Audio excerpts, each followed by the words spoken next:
Hello, Crossroads women. This is Carla Peshka, and today I'm going to be reading from Esther Chapter 2. And as we look at this part of Esther's journey, she is taken away from her home and taken to the royal palace and given beauty treatments for a year and eventually taken to the king, and he chooses her to be his queen. And just want to remind each of you that we are royalty in God's kingdom. And each of you is unique and special and lovely. You're precious, you're strong, you're chosen, and you're forgiven in Christ Jesus. And just as God had a place and a plan for Esther, He has one for you too.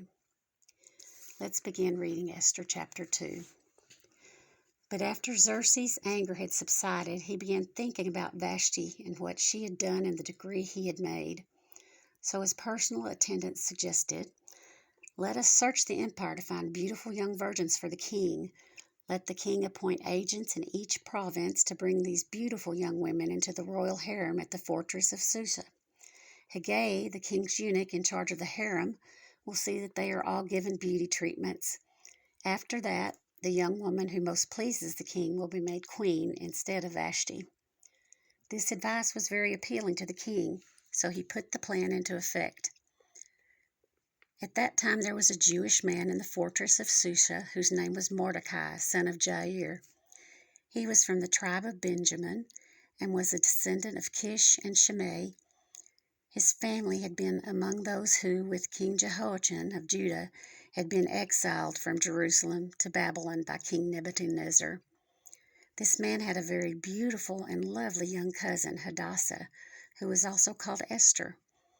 When her father and mother died, Mordecai adopted her into his family and raised her as his own daughter.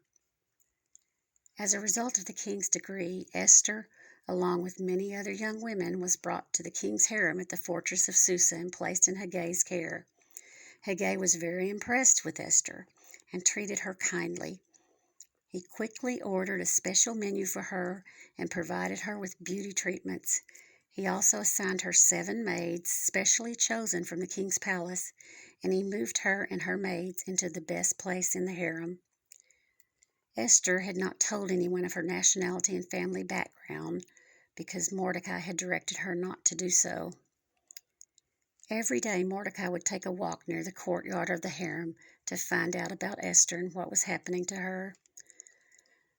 Before each young woman was taken to the king's bed, she was given the prescribed 12 months of beauty treatments, 6 months with oil of myrrh, followed by 6 months with special perfumes and ointments.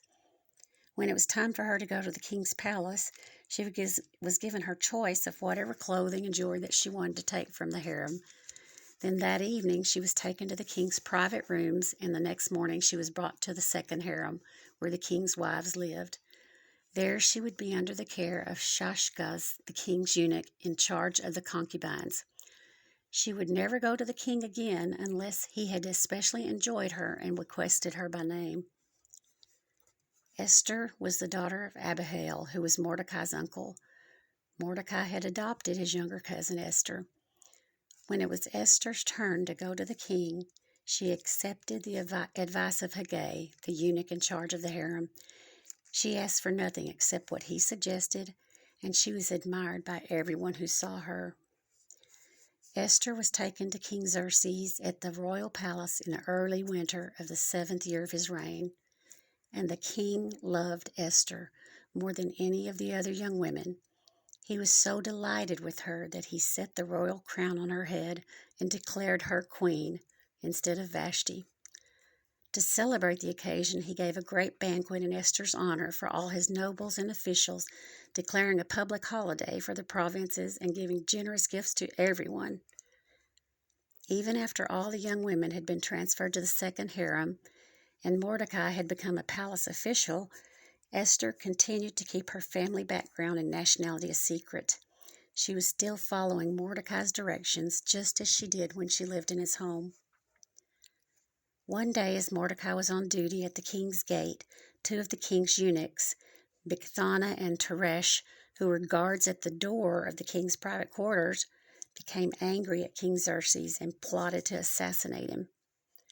But Mordecai heard about the plot and gave the information to Queen Esther. She then told the king about it and gave Mordecai credit for the report.